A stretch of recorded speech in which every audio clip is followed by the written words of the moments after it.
Bueno, continuando con las grandes ideas de las matemáticas, estamos con el libro de los números complejos.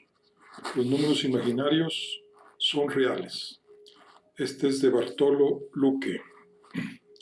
Y vamos a iniciar lo que es el capítulo 3, que se llama funciones analíticas.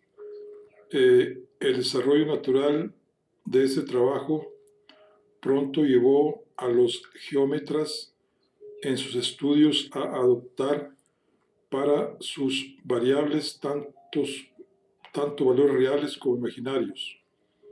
Las series de Taylor, la teoría de las funciones elípticas, el vasto campo del análisis de Cauchy causaron una explosión de productividad derivada de esta generalización. Esto lo dijo Paul Bailly-Levé, 1863-1933. Hemos definido en el capítulo anterior algunas funciones en variable compleja. También hemos descrito varias maneras de representar gráficamente estas funciones a pesar del desafío que supone tener que bregar con 4 dimensiones. Y hemos descrito cómo interpretar algunas funciones complejas como transformaciones geométricas. Observemos que cuando transformábamos, por ejemplo, un rectángulo a través de la función exponencial, tan solo nos fijábamos en sus lados. Estábamos suponiendo inconscientemente que todos los puntos interiores del rectángulo seguirían siendo interiores en la figura transformada y mantendrían la continuidad, que puntos cercanos seguirían estando cercanos en la imagen transformada. Y en efecto, así es para las funciones que hemos utilizado. Pero para demostrarlo necesitamos definir límite y continuidad en variable compleja, conceptos que nos permitirán adentrarnos en la derivación de funciones complejas y desarrollar toda la teoría analítica que presentaremos principalmente de Agustín Luis Cauchy, 1789-1857.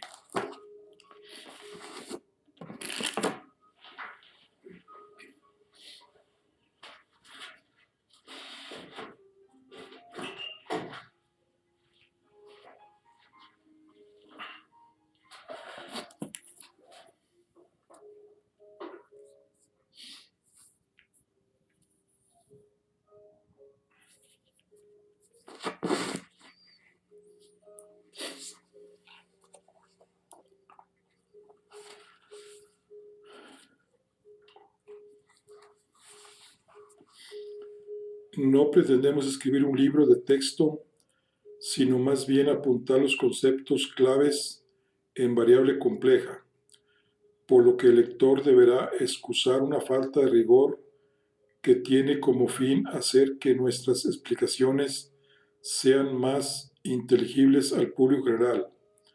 Comenzaremos refrescando las nociones de límite y continuidad en funciones de variable real, para luego ver sus equivalentes en variable compleja. De manera informal decimos que una función en variable real es continua si podemos dibujarla sin levantar el lápiz de la hoja. Para una función f de x sea continua en un punto x igual a a, debe ocurrir que f de a sea un valor finito y conocida con el valor del límite. Límite cuando x tiende a de f de x igual a f de a, que se lee como el límite de la función f de x cuando x tiende a es igual a f de a. Recordemos que en variable real podemos computar el límite de una función en un punto por la derecha o por la izquierda. Si el límite existe, ambos límites laterales deben ser proporcionar el mismo valor. Por ejemplo, observemos la gráfica de la función y igual a 1 sobre x. Si nos acercamos a x igual a 0 con valores positivos, desde la derecha la función se dispara hacia el infinito. Así, el límite de la función cuando x se acerca a 0 por la derecha indica con un símbolo de más acompañado al 0. Se escribe límite de 1 sobre x cuando x tiende a 0 positivo es igual a infinito, pero también podemos acercarnos al 0 por la izquierda, indicado con un símbolo negativo acompañado del 0, siempre tomando valores negativos. Y entonces, límite de x de 1 sobre x cuando x tiende a 0 negativo es igual a menos infinito. En este caso, ninguno de los límites laterales existe. Más o menos infinito no son valores concretos y por lo tanto el límite de la función en ese punto no existe. En la siguiente gráfica hemos pintado una función h de x definida a trozos. Ciertamente no es continua en x igual a menos 1 y x igual a 3, porque tenemos que levantar el lápiz de la hoja para dibujarla. Como lo vemos con límites, observemos que la función h de x vale en x igual a 3 y h igual a 3 igual a 2, y en x igual a menos 1, h menos 1 igual a 1, circunstancia que se indica en la gráfica a través de puntos rellenos. Y si hacemos los límites laterales en ambos casos, tendremos que cosas diferentes. Esta vez en ambos casos los límites laterales existen, pero no coinciden, de modo que los límites no existen y la función no es continua. En resumen, una función en variable real será continua en un punto si los límites laterales existen y coinciden con el valor de la función en ese punto. En variable real solo podemos calcular un límite de una función en un punto siguiendo dos caminos. ¿Qué ocurre en variable compleja? En el plano complejo podemos acercarnos al límite no solo a través del eje de abscisas, donde habitan los reales, sino a través de una infinidad de trayectorias sobre el plano. Veamos un ejemplo. Supongamos que nuestra función es una función compleja. Por ejemplo, f de z igual a x cuadrada más x sobre x más y por y cuadrada más y sobre x más y. Y que nos aproximamos al origen a z igual a 0 a lo largo del semieje positivo y, es decir, mediante números imaginarios y con y positivo, puesto que x es siempre 0, en nuestra variable z al acercarnos por este camino, f de z irá tomando los valores de todos los valores.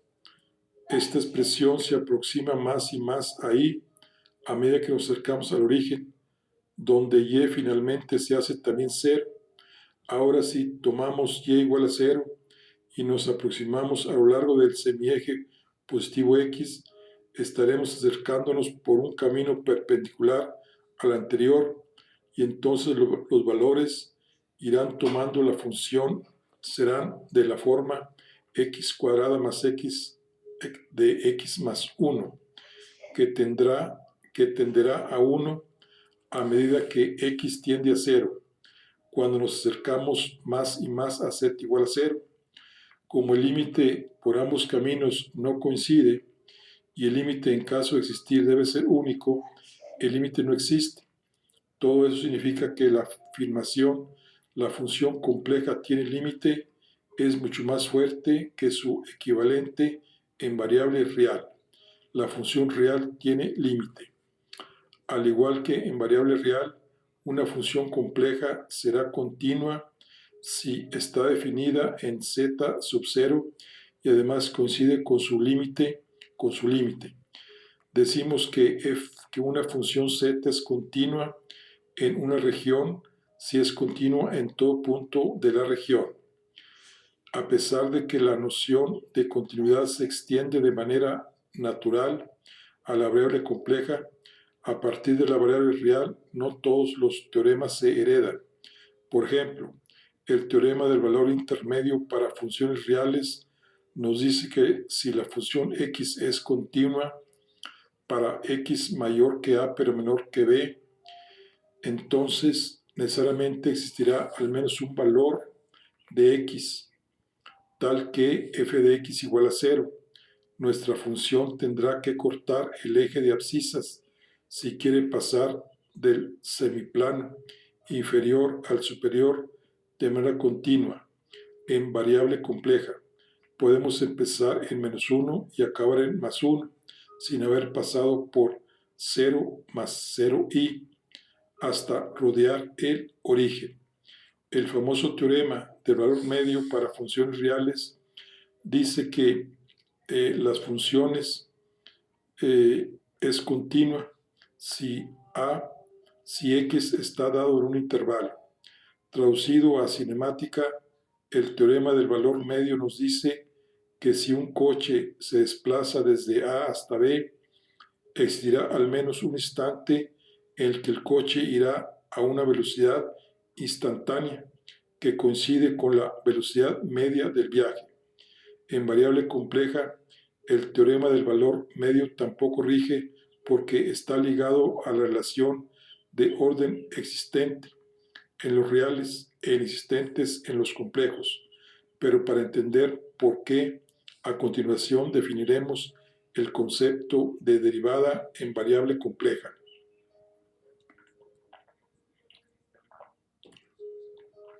Derivadas. Para continuar necesariamente refrescar al lector los conceptos de derivada y derivada parcial en variable real, imaginemos que f de t es una función de variable real que nos devuelve la posición de un coche en una carretera en el tiempo t, f de t sub 0. Será entonces la posición del coche en el instante t0 y f de t0 más delta t será la nueva posición transcurrida con un incremento del tiempo delta t. Si realizamos el cociente f de t sub 0 más delta t menos f de t sub 0 sobre delta t, estaremos calculando la velocidad media del vehículo entre estos dos instantes, puestos que f de t0 más delta t menos f de t sub 0 es la distancia recorrida en el tiempo transcurrido delta t. ¿Tiene sentido hablar de la velocidad del coche en instante t sub 0? Físicamente solo podemos medir velocidades medias, pero si vamos reduciendo el valor de delta t, estaremos cada vez más cerca del valor exacto de la velocidad en el instante t sub 0 y próximamente encontraremos la velocidad instantánea en t sub 0. Matemáticamente esa velocidad instantánea es la derivada de la función t en t sub 0 que se denota como f' de t sub 0.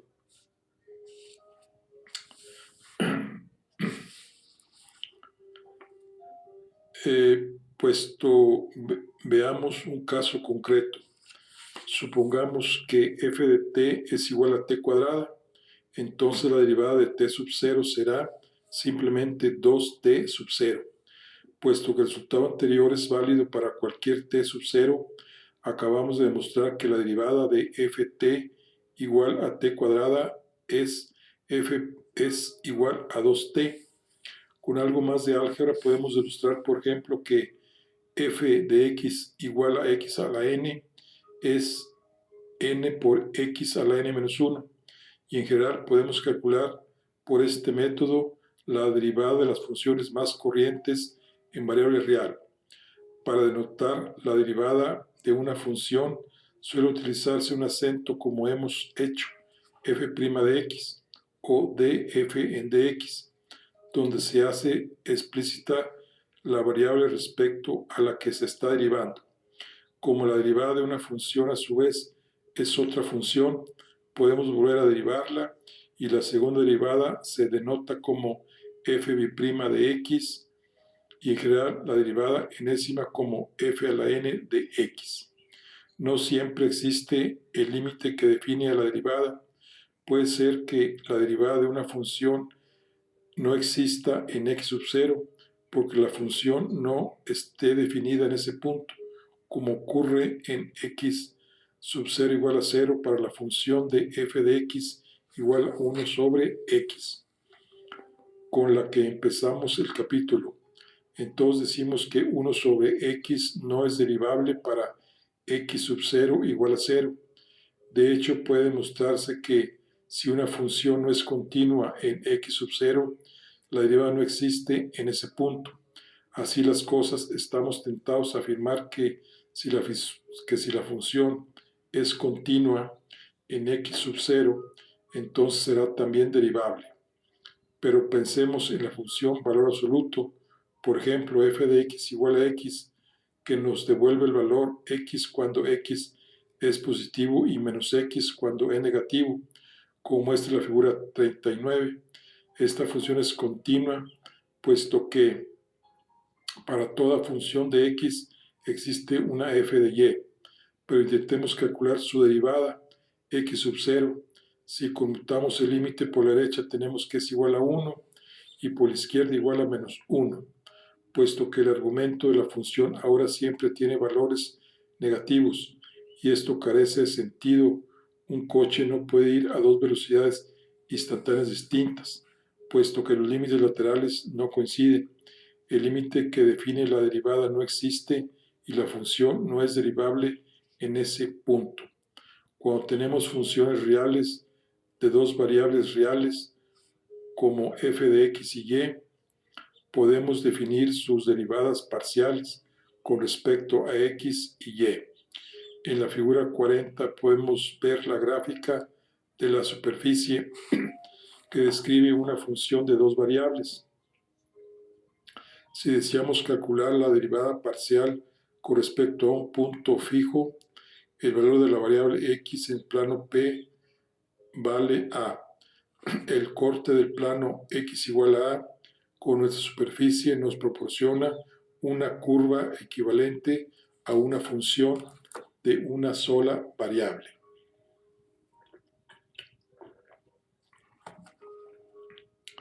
La derivada parcial con respecto a y no será más que la derivada con respecto a y en esa curva.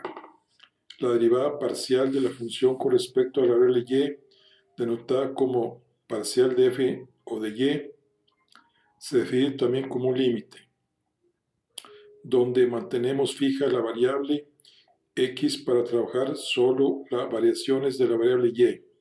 De forma análoga definimos la derivada con respecto a x. Y ahora ya estamos preparando para definir la derivada una variable compleja. La definición es idéntica al caso de la variable real. Si aplicamos la definición a f de z igual a z cuadrada, podemos resolver el límite exactamente de la misma manera que en la variable real. De nuevo se cancelará el incremento del denominador, lo que nos permitirá sortear el problema de los infinitos caminos por lo que podemos acercarnos para hacer el límite, y obtendremos que f' de z es igual a 2z. Y aquí aparecen algunas de las grandes diferencias entre variable real y compleja. Hemos visto un ejemplo de una función real continua en un punto que no posee la derivada, el cero en el caso de la función valor absoluto. Existen funciones reales continuas y no derivables en ningún punto. Se trata de funciones fractales como la función de Weierstrass, que exhiben cierta monstruosidad, pero en el caso de las funciones complejas no hay que complicarse mucho para encontrar funciones continuas que no posean derivadas en ningún punto, como demostró Cauchy en 1820.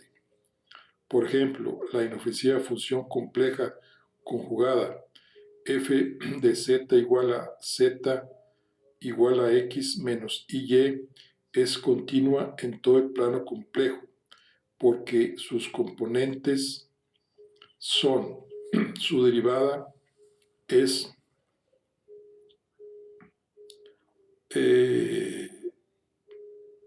delta x menos y delta y sobre delta x más y delta y.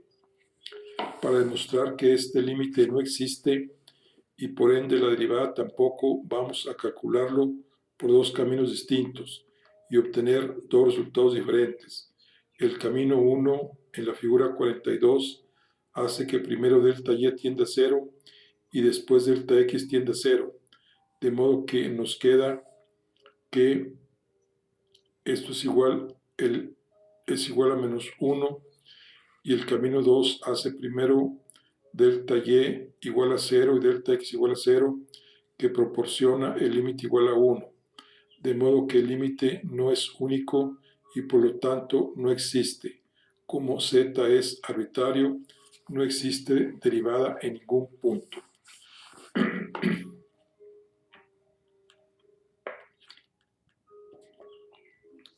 Ecuaciones de Cauchy-Riemann. Ya estamos preparados para abordar la diferencia fundamental entre la variable real y la compleja. En principio, podría parecer que la variable compleja no es más que el manejo de dos funciones de variable real, pero estas funciones están ligadas entre sí de una manera muy especial, a través de las que se conocen como ecuaciones de Cauchy-Riemann. Si la derivada de una función f de z en z existe, entonces hemos visto que el límite que la define tiene que ser independiente del camino que tomemos para acercarnos a z. Vamos a ver dónde nos conduce esta obligación. Si calculamos la derivada de forma general para f de z igual a uxy más ib de xy, tenemos un límite. Podemos calcular este límite siguiendo infinitos caminos, pero puesto que estamos suponiendo que la derivada existe y que el límite es único para todos los caminos posibles, el resultado debe ser el mismo. Tomemos los dos caminos especificados anteriormente para la función compleja conjugado. Si para calcular este límite seguimos el camino 1, tendremos que el límite, las expresiones restantes corresponden a las derivadas parciales con respecto a x de las funciones de dos variables. En concreto, tenemos que la función prima. Por otra parte, si seguimos el camino 2, tendremos que otro límite que deviene en otras derivadas parciales. Confirmemos que funciona en un ejemplo sencillo. Tomemos de nuevo f de z igual a z al cuadrada, que como vimos tiene componentes x cuadrada menos y cuadrada. Calculando las derivadas por los caminos 1 y 2, llegaremos al mismo resultado, igual a 2z igual a 2z, de modo que si la derivada existe, como debe ser única, tiene que cumplirse que las funciones, igualando ahora las partes reales e imaginaria, llegamos a la famosa ecuación de Cauchy-Riemann, abreviada como SR. La derivada parcial de u con respecto a x es igual a la derivada parcial de b con respecto a y, y la derivada parcial de u con respecto a y es igual a menos la derivada parcial de b sobre la derivada parcial de x. Vemos que efectivamente la ECR se cumple para, por ejemplo, f de z igual a z al cuadrado. Sin embargo, para la función módulo al cuadrado de x cuadrada más y al cuadrado, tenemos que la ECR no se satisface, excepto para z igual a 0. Entonces la derivada no existe para ningún z distinto de 0, el caso de esta función, pero no podemos asegurar la existencia de la derivada en z igual a 0, aunque en este caso la hemos demostrado anteriormente. Recuerda que hemos tomado dos caminos muy particulares para encontrar la SR. Hemos demostrado que si f de z es igual a uxy más ib de xy es diferenciable en un punto, entonces las primeras derivadas parciales existen en ese punto y satisfacen en él la ECR. Además, podemos calcular el valor de la derivada en ese punto a través de las expresiones de las derivadas parciales. Si se cumplen las SR y además las derivadas parciales son continuas, la existencia de la derivada está asegurada. Recalquemos que las SR son un imperativo del mundo complejo. Como hemos visto, el concepto de derivabilidad compleja es más exigente que el de derivabilidad real. Si entendemos la función z como la suma de dos funciones de dos variables reales cada una, ser derivable significa, sin más, que lo fueran sus componentes. Sorprendentemente, el mero hecho de que una función haga de parte real y otra parte imaginaria, acompañada de nuestra incógnita y, hace que sea derivable en variable compleja. Exige además que se cumplan las SR. Esta extraña ligazón se encuentra en el corazón de la magia de la variable compleja, como veremos a continuación.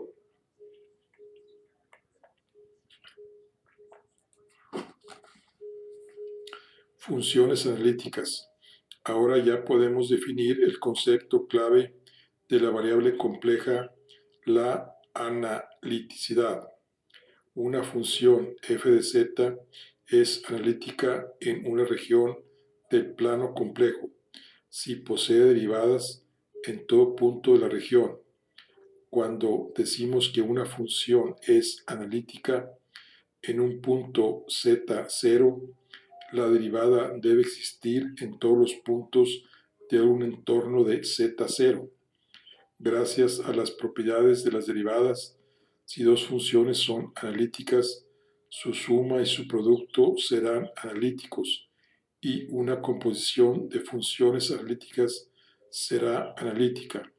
Es fácil mostrar que las funciones polinómicas son analíticas en todo punto del plano complejo y también las funciones racionales, excepto quizá en los puntos donde se anula el denominador.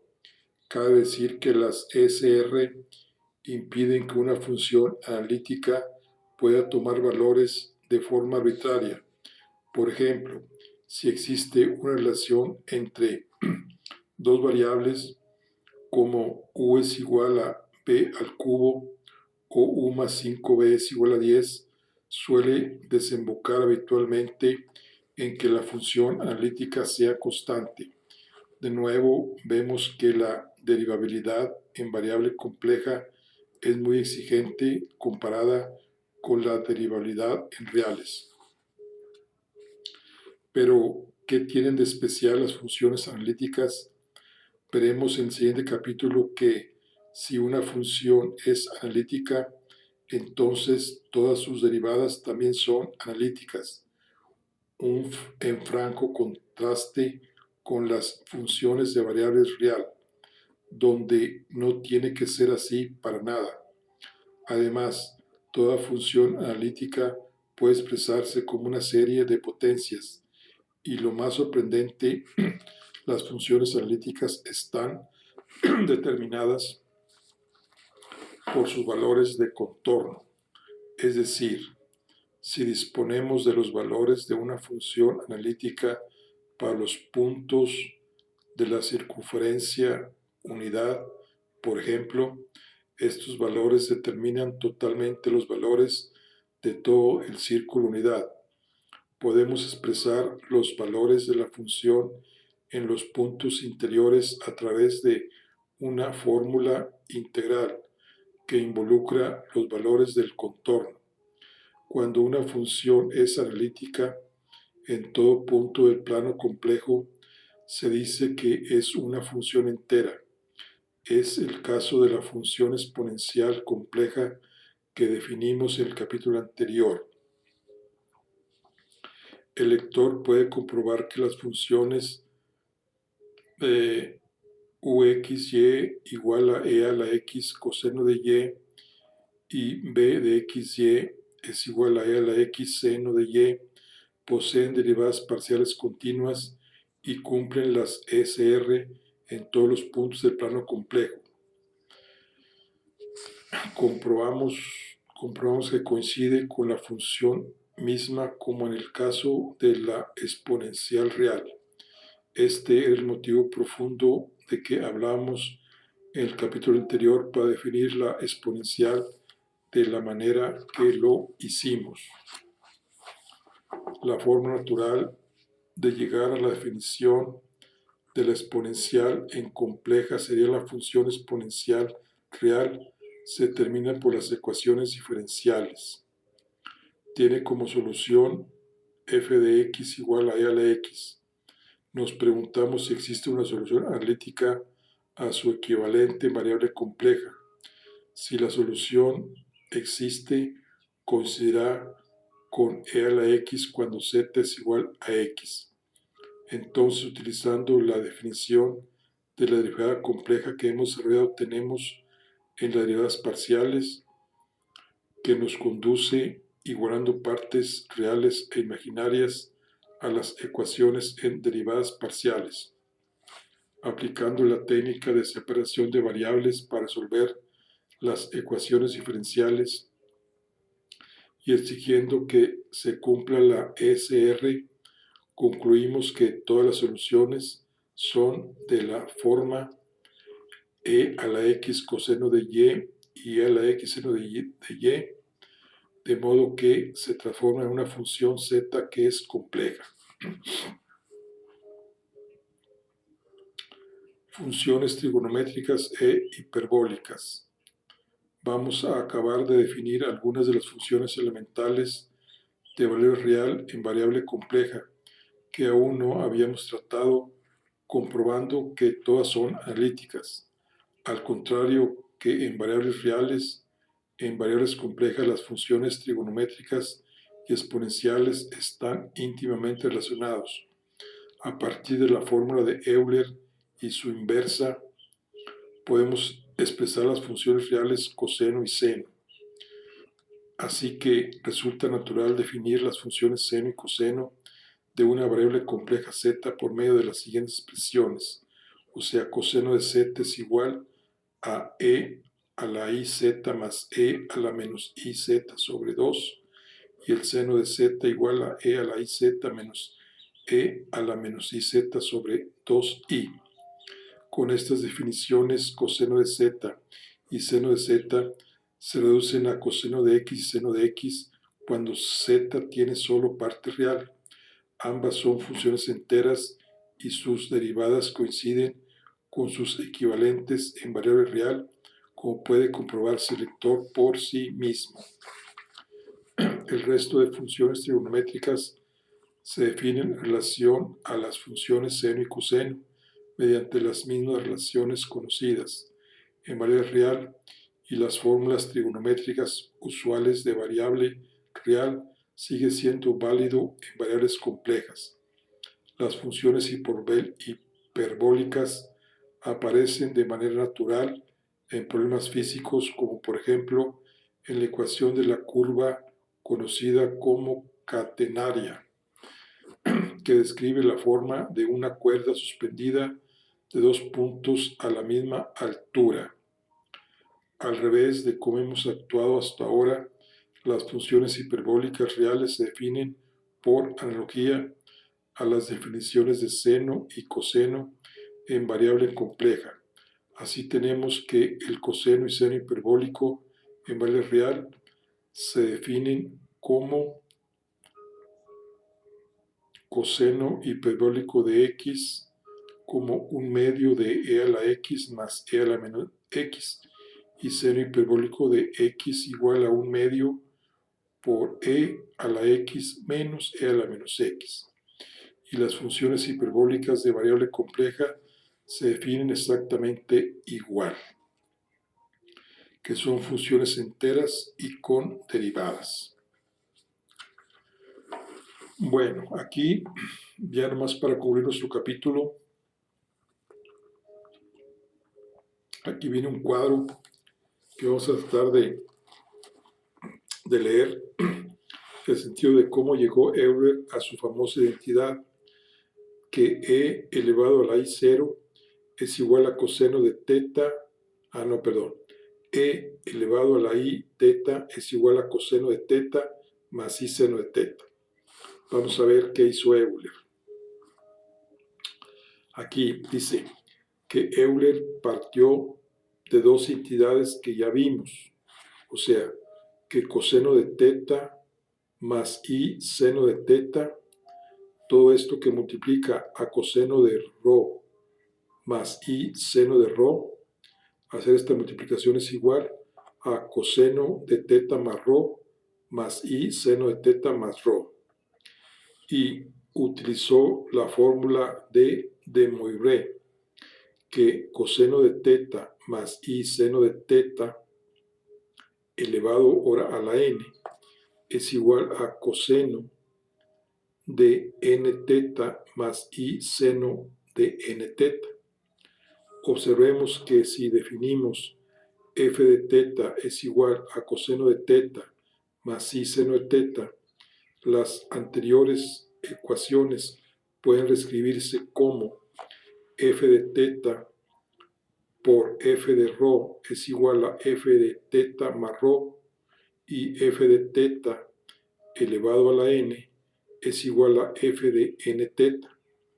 Euler propuso como solución funcional a estas dos ecuaciones que f de teta es igual a e a la k teta, que efectivamente cumple con f de teta por f de rho es igual a e a la k teta por e a la k rho igual a e a la k que multiplica a teta más rho igual a f de teta más rho, y que f de teta a la n es igual a e a la k rho elevado a la n igual a e a la k n por rho igual a f de n teta. De modo que f de teta es igual a coseno de teta más i seno de teta igual a e a la k teta. ¿Cómo determinó la constante? Derivando en la igualdad. df entre d teta es igual a menos seno de teta más i coseno de teta igual a i coseno de teta más i seno de teta igual a k por e a la k teta. Nos conduce a k igual a i, es decir, a f de teta es igual a coseno de teta más i seno de teta igual a e a la i teta, la célebre ecuación identidad de Euler. Bueno, aquí está eso está para estudiarse. Aquí en el libro viene más a detalle esta información. Bueno, aquí concluimos. Ese es lo que es el capítulo 3 de los números complejos, que se llama el capítulo 3, funciones analíticas. Entonces, nos vemos. El siguiente capítulo es el capítulo 4, que trata de otra cosa muy interesante, que es la integración compleja. Bueno, nos vemos en la siguiente. Hasta luego.